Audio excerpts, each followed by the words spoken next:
Break के बाद स्वागत है आपका। आप देख रहे हैं शेयर बाजार, सबका अधिकार, जहां हम आपके सवालों का जवाब देते हैं। तो इसी बीच बाजार पर एक मार्केट चेक ले लेते हैं। शरद, बाजार देखिए आज 0.5% की बढ़त के साथ ट्रेड कर रहा है। ये जो 23,600 है वहां पे थोड़ा होल्ड करता हुआ नजर आया। तो जो पिछला सेशन में हमें एकदम बेयरिश दिखा था, थोड़ा बहुत कहीं ना कहीं यहाँ संभलता हुआ दिख रहा है ना। जी बिल्कुल। अब क्या हो रहा है कि ट्रेंड समझ में आ नहीं पा रहा है। ऑफकोर्स लास्ट वीक आपने पॉइंट आउट किया था 6 सेशन से एक अच्छी मूवमेंट आई थी। कल जो है थोड़ी सी जो है आप कह सकते 2 दिन से जो है ऊपर नीचे वॉलेटिलिटी है, आज भी आए। लेकिन अंश मैं 2-3 चीज़ बताना चाहता हूँ, फंडामेंटल फैक्टर्स क्यों इंपॉर्टेंट है।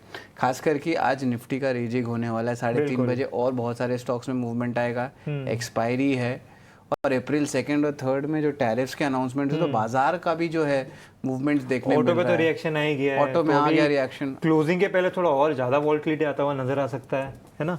चलिए बाजार पर और आते हैं, लेकिन इसी बीच हमारे गेस्ट भी जुड़ चुके हैं शरद, तो जरा उनको भी हम इंट्रोड्यूस कर लेते हैं। तो हमारे साथ स्नेहा सेठ जुड़ चुके हैं शो में। स्नेहा, शुक्रिया हमारे साथ जुड़ने के लिए। तो स्नेहा, पहले आपसे ही व्यू ले लेते हैं बाजार का। अगर यहाँ पे हम देखें निफ्टी का, पिछले सेशन में हमें थोड़ी बिकवाली दिखी थी, लेकिन आज के सेशन में देखें तो थोड़ा नीचे गया था पिछले सेशन के लो के नीचे भी, लेकिन वापस एक बढ़त आती हुई दिख रही है। कहीं ना कहीं ये 100 डीए में है, वहां पे थोड़ा सा रुकता हुआ, थोड़ा संभलता हुआ दिख रहा है। तो यहाँ पे बता दीजिए कि निफ्टी पे आपकी क्या राय है और निफ्टी बैंक पर भी। अगर आप बोले ओवरऑल व्यू देखें अंश, तो रिसेंटली ये थोड़ा प्रॉफिट टेकिंग आया था, बट ये after such a strong move इस तरह का प्रॉफिट बुकिंग एक्सपेक्टेड ही था। मेरा मानना है अभी के लिए मार्केट के लिए काफी अच्छा सपोर्ट है अराउंड 23,200 23,400 का रेंज, और जब तक उसके ऊपर सस्टेन कर रहा है आई थिंक दिक्कत की बात नहीं होनी चाहिए। इनफैक्ट ये डिप्स पे हमने सजेस्ट यही किया था कि लॉन्ग करके चल सकते हैं, क्योंकि आप एफआईज की एक्टिविटी देखें तो काफी समय से उनकी कैश में बाइंग नहीं आती, अब जाके उनकी कैश की बाइंग है। डिस्पाइट यस्टरडे मार्केट में थोड़ी सी प्रॉफिट टेकिंग देखने को मिली थी, but they were net buyers in equity as well, और इंडेक्स फ्यूचर्स में भी उनकी शॉर्ट कवरिंग मूव दिखी थी। उनकी लॉन्ग शॉर्ट रेशियो भी अभी अगर आप देखें तो अराउंड 34 के आसपास है। तो मेरा मानना है कि ओवरऑल बायसनेस पॉजिटिव ही है। टिप्स को यूज करें टू गो लॉन्ग्स, और अब के लिए इट इज वेरी इंपॉर्टेंट के लिए 23,800 फॉलोड बाय 24,100 ये लेवल सरपास हो। once we see an up move beyond this, तो एक अच्छा स्ट्रॉन्ग मोमेंटम बेस्ड बाइंग आएगा। बट अभी के लिए थोड़ा चांसेस ये है कि हम कंसोलिडेशन देखें, बट यहाँ टिप्स पे आप थोड़ा थोड़ा बाय कर सकते हैं। बिल्कुल। तो यहाँ पे कुछ इंपॉर्टेंट लेवल्स ने बता दिए हैं। जब तक 23,400 23,200 के ऊपर है, तब तक एक अच्छी पॉजिटिविटी यहाँ पे कंटिन्यू होती हुई नजर आ सकती है। और स्नेहा ने यहाँ पे बाइंग भी हाईलाइट करवाया था, और हम ये भी बताते कि एफआई का हमने आज मॉर्निंग में डेटा भी देखा था। ये जो 5 सेशन से लगातार खरीदारी दिख रही है, यहाँ पे हम देख रहे करीबन कुछ 21,000 की नेट खरीदारी होती हुई नजर आ रही है, और ये कुछ 6 महीने बाद हो रहा है जब एफआई लगातार 5 सेशन से इसमें खरीदारी कर रहे हैं। तो कहीं ना कहीं शायद ऐसा कह सकते हैं कि एफआई अब ज़्यादा यहाँ पे बुलिश बनते हुए नजर आ रहे हैं, और अच्छे से यहाँ पे शायद फंड फ्लो होता हुआ नजर आ सकता है। चलिए इसी के साथ कुछ हम सवाल भी ले लेते हैं, और यहाँ पे देखें तो यूट्यूब पे हमें सवाल आया है महेश की तरफ से।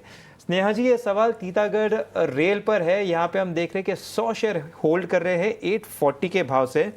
ज़रा इसका चार्ट देखिए और बताइए यहाँ पे आपको क्या नज़र आ रहा है। इन्होंने अपनी अवधि तो नहीं बताई, बट एक मीडियम टर्म आउटलुक के हिसाब से बता दीजिए कि आपको क्या दिख रहा है।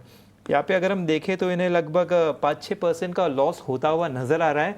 तो साथ ही साथ एक स्टॉप लॉस भी बता दीजिए। अगर आप ये काउंटर देखें तो रिसेंटली एक अच्छा करेक्शन के बाद लास्ट पिछले 2-3 हफ्तों में थोड़ा सा कंसोलिडेशन दिखा है, और एक बेस फॉर्मेशन दिखा है अराउंड 670-680 जोन के आसपास। तो अगर किसी के भी लॉन्ग आई बिलीव ये सपोर्ट जब तक रिस्पेक्ट हो रहा है तब तक आप होल्ड कर सकते हैं।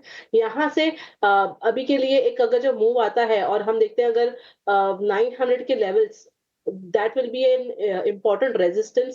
In fact 900-950 के आसपास एक रेजिस्टेंस जोन है।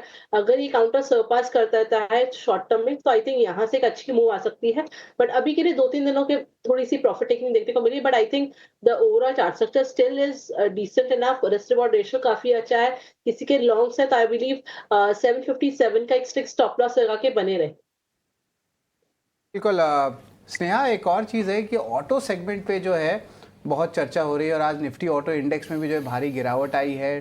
ट्रंप जी ने अनाउंसमेंट भी किया है कि लगभग 25% टैरिफ लगेंगे अप्रैल 3 से।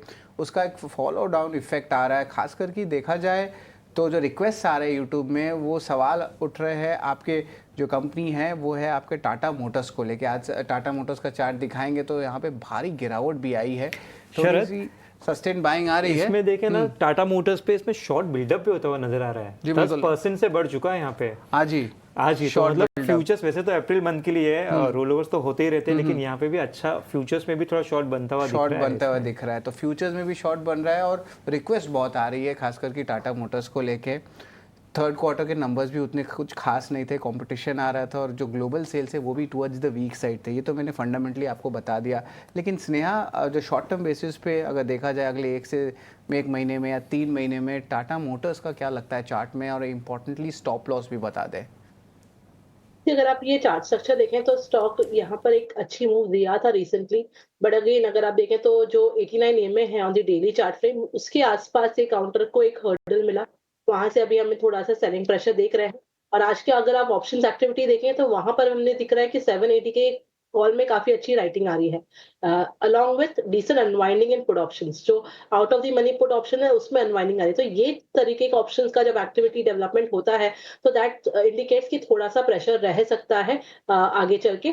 तो आई वुड सजेस्ट कि अगर किसी के लॉन्ग्स है, for a long term perspective अगर आप ले रहे हैं तो दैट्स ओके, बट यस अगर वेरी शॉर्ट टर्म का ट्रेड है तो अभी के लिए एग्जिट कर लेंगे तो बेटर रहेगा। मेरा मानना है कि यहाँ पे थोड़ा सा वापस से डिप आ सकता है, एटलीस्ट टुवर्ड्स 630 640 जोन। तो वहां पे फिर से एक बार रिव्यू करें। और यहाँ पे जब तक ये ऑप्शंस में स्पेशली ये सीरीज के अगर आप देखें तो आज के लिए जिस तरह के राइटिंग हो रही है तो may be it is for a day और टू, नेक्स्ट सीरीज में जैसा डेवलपमेंट होता है उस हिसाब से देखा जाएगा। बट अभी के लिए अगर शॉर्ट टर्म ट्रेड है तो एग्जिट कर लें। स्नेहा ने इंपॉर्टेंट लेवल्स बताए और एग्जिट की राय है टाटा मोटर्स के लिए। स्नेहा, आप डिस्क्लोजर देना चाहेंगे?